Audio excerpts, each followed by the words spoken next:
Welcome back to One Comic Book a Day, where we're covering Superman number 49 in the second story, Clark Kent's Most Dangerous Assignment, which is not true. He's had much more dangerous assignments, and he's not even technically on assignment because he's been fired. Yes, Clark Kent has been fired. This is the second time this has happened. I believe the last time was in Action Comics issue 9, possibly 8. That's the one that had kind of the climax of the Richard Donner Superman movie with the whole flooding and dam breaking. In that one, Lois got him fired, but in this one, Lois is going to get him rehired because Lois is basically a different character than she was back then. So Clark has been fired because he was caught running away from a story because, he was going to turn into Superman, but a rival newspaper printed this as a story and not whatever the hell the story was. So Clark looks bad. Also, this isn't really a news story. This feels like an FU to the Daily Planet. I respect companies being completely infantile with each other. I mean, they already are. But Lois is going to help Clark get his job back because there is an old scientist there who has a story for them. He's been screwed over by his partner and owner of the lab he's been working with, I believe, his entire life. I'm kind of unclear on the timeline. Well, this guy basically owns all his patents, which he was unclear about when he started working there, but I think he's been stealing his patents for years. This is where I'm unclear on the timeline, and he's definitely stealing other people's patents. So he has a new invention that he needs someone to follow him so he can prove it works as advertising. That's not a story, it's an advertisement. Clark, don't go along with this. But Clark's going to go along with this because it's dangerous. You see, he's invented a new paint that can paint over anything. It cannot be harmed or weathered. So they're going to go paint things in ridiculous places to prove how good it works. I mean, this works for a commercial, but we don't really have TVs yet. So yeah, I guess we do this in the newspaper. And Lois is going to come with them too because Lois, I mean, shouldn't she have her own news stories? This is Clark's news story. Now, here's an issue. We have two separate stakes. Clark getting his job back and the scientist getting out from under the thumb of this other scientist. And having two stakes are not a problem per se. They can go hand in hand. But the problem here is they do feel like two separate stories. Like, what am I really following? Clark getting his job back or the scientist fighting the other scientist?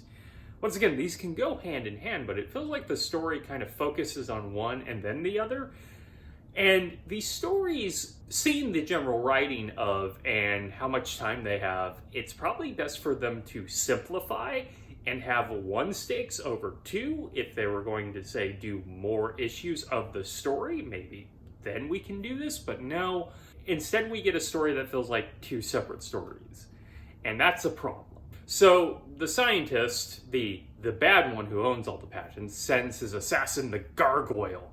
Now, the Gargoyle is interesting in the fact that he looks like a Saturday afternoon from Disney, DuckTales, Tailspin kind of villain, which I don't actually like that design, but it's at least different, and I enjoy it for it being different and something kind of unusual to look at. Like, he has these horns for ears, and he has these goggles. He doesn't actually look like a gargoyle. All this is made by stolen patents, as the bad scientist says. So the gargoyle is going to try to stop them and kill them. And then the comic gets into a Superman story we've seen many times as we repeat the same thing over and over again. They go to Mount Everest, for example, to paint the peak. Without oxygen or Sherpas, the two things you really need when you climb Mount Everest, so it's doomed from the beginning. But Superman arrives to go paint the top, so honestly, they should have just gone to Superman in the first place, which is really easy when Clark is Superman, but I guess we needed them here for some reason. To be in danger a few times, not exactly all the time. Then they go to an island where Superman paints the lava. You know what? That is impressive paint. The fact it doesn't even burn the brush as he paints it. That's actually an impressive brush. Who invented that brush? But the Gargoyle ends up holding something that's actually tremendous for something against Superman. He shoots radioactive gas at Superman, which does do harm, as radiation generally hurts Superman. I mean, kryptonite is radioactive rock, unless we go by the John Byrne 80s Superman, post-crisis Superman, whose planet was destroyed by pumping a whole bunch of chemicals that it created kryptonite in it, and that caused the planet to explode. Probably not aware of that, huh? That's what Man of Steel tried to do with the Superman origin. That's the John Byrne, Dan Jurgens Superman, as we think of him, the post-crisis Superman. But the danger is he's still radioactive, so he can't come near anyone. Well, that doesn't matter. He uses his breath to take out the gargoyle. And I don't mean his frost breath. He doesn't seem to have that yet. He just blows really hard at him until he gets knocked over. No, I'm not going to change the phrasing on blows really hard. And with that, they publish the story. Clark gets his job back, and the scientist, I guess, gets out from under him and makes money. I don't know. We never actually deal with the evil scientist who sent someone to kill him. Once again, two separate stakes. They came hand in hand at the end. It's just, I don't feel like we got comeuppance for one of them. So yeah, I've already mentioned what's kind of wrong with this story, and honestly, just simplify these Golden Age stories. They're already pretty simple to begin with. Don't try to do more with them until you have more time to tell them. Okay, that is it from Superman number 49, Clark Kent's Most Dangerous Assignment.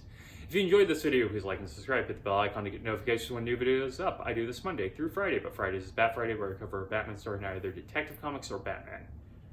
Until next time, let's ponder the question, whatever did happen to the Man of Tomorrow? And do you think people are annoyed by these weirdly painted areas? Like, Mount Everest is a natural wonder of the world. It's now painted at the peak, and it will never go away. Damn white people. Okay, have a great day.